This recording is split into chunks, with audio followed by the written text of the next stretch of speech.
I liked that Dr. Michaud asked you to write down or think about the 3 questions that you get from your students. And maybe you want to share them in now, and we can talk through them or not. But I think during these next 2 weeks, one of the things that's going to be really, I think, helpful for you in your practice as a teacher and as leaders of programs for all the audiences that you are, is to really be self-reflective in your own right while you're here, and really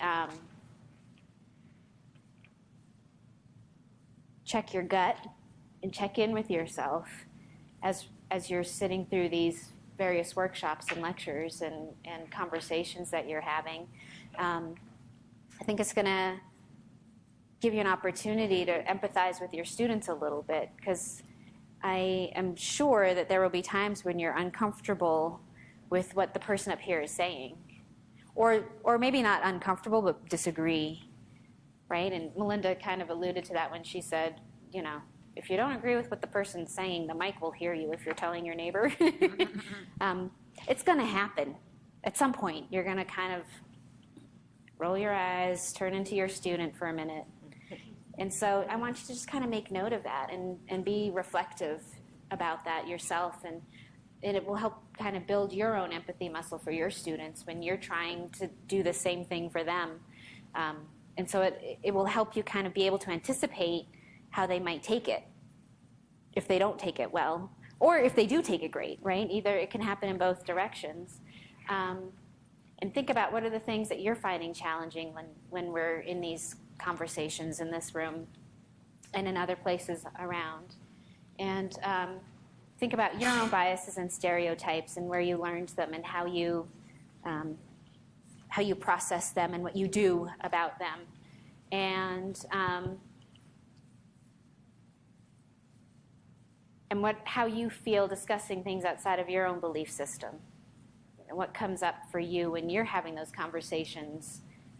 For Larry, it made him stronger in his own faith, and I think hopefully that is what it does.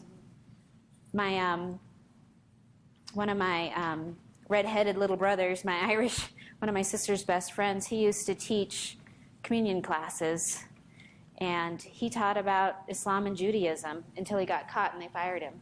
But he felt like it was important, if you really believe this, that you're going to do this process, then you need to know why. You're picking this and not these others. So here's some information about these others. Now, is this really where you need to be? To me, that's it, right? And so this might do that for you, and that's great. To me, that's a great outcome if it does.